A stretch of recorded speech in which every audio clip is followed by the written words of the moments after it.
তোমার নাম কি? রাহাত হোসেন বাবু কে কে হয় তোমার? ভাইয়া। ও তো এখন যে দাঁড়ায় আছো কি বিচার চাও তুমি? মুক্তি চাই, মুক্তি চাই, বাবু ভাইয়ের মুক্তি চাই। আমরাও প্রবাদ দাও এগুলোতে ধরো আমরা দিশা ভাই মুক্তি দেখা দিতেন নি ভালো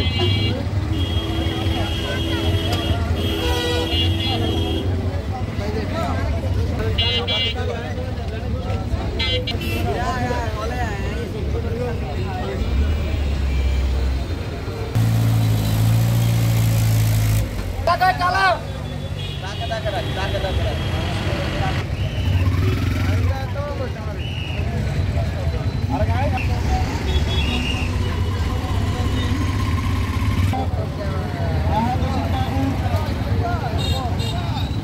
অবৈধভাবে গ্রেপ্তারের প্রতিবাদে আজকে বাংলাদেশ জাতীয়বাদী স্বেচ্ছাসেবক দল ও বিএনপি সহযোগী সংগঠন সকল নেতৃবৃন্দকে রোশনান চন্দ্র স্বেচ্ছা দলের পক্ষ থেকে আন্তরিক শুভেচ্ছা অভিনন্দন জানাই। আসসালামু আলাইকুম।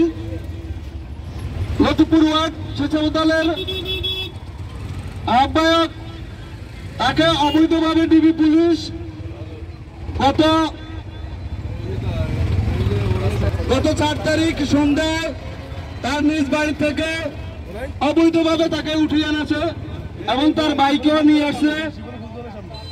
পরে রাতের বেলা তারা নাটকীয়ভাবে তাকে রাত অস্ত্র ডিসেম্বর কবর থেকে তারা নাকি কি অস্ত্র উদ্ধার করছে আমরা সেটা জানি না। তারা এটা নাটক করে তাকে কোনো মামলা ছিল না, তার কোনো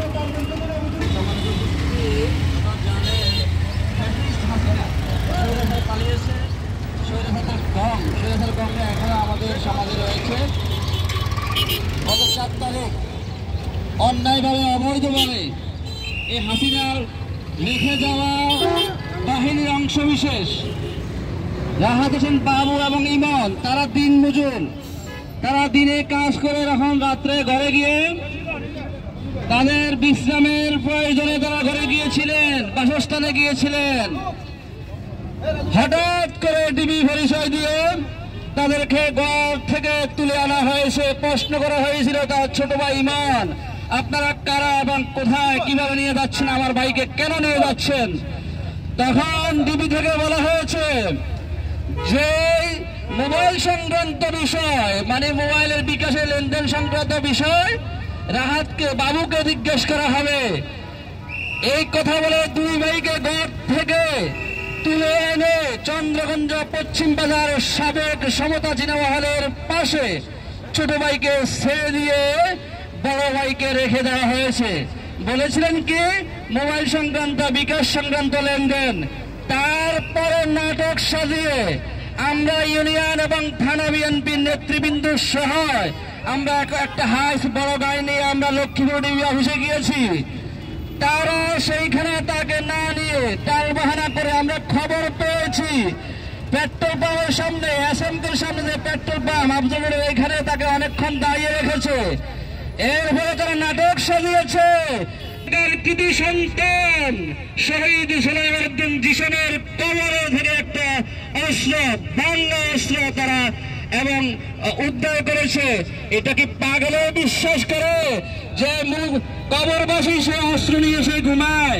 সেটাই প্রমাণ হয়েছে। এই ফ্যাসিস্টরা অন্যায়ভাবে জুলুম করে। এইখানে বাবা জহির বলে একটা সন্ত্রাস এবং বাবা ছিল জহির, যাকে সুরা জহির বলা হয়। তার সাথে রাহাত হোসেন বাবুর বাবা সংক্রান্ত বিষয় সে এলাকা নষ্ট করে ফেলতেছে প্রতিবাদ। এই ষড়যন্ত্রের সাথে তাকে জড়িয়েছে। মূলত এই চন্দ্রগঞ্জের মাটিকে নোংরা করার জন্য, এই চন্দ্রগঞ্জের মাটিকে উত্তপ্ত করার জন্যই মূলত আজকে এই ষড়যন্ত্র করা হয়েছে।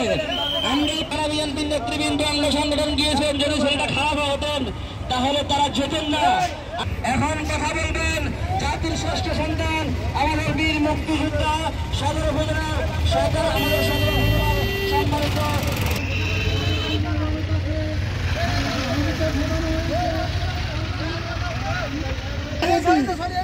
তাকে অযথা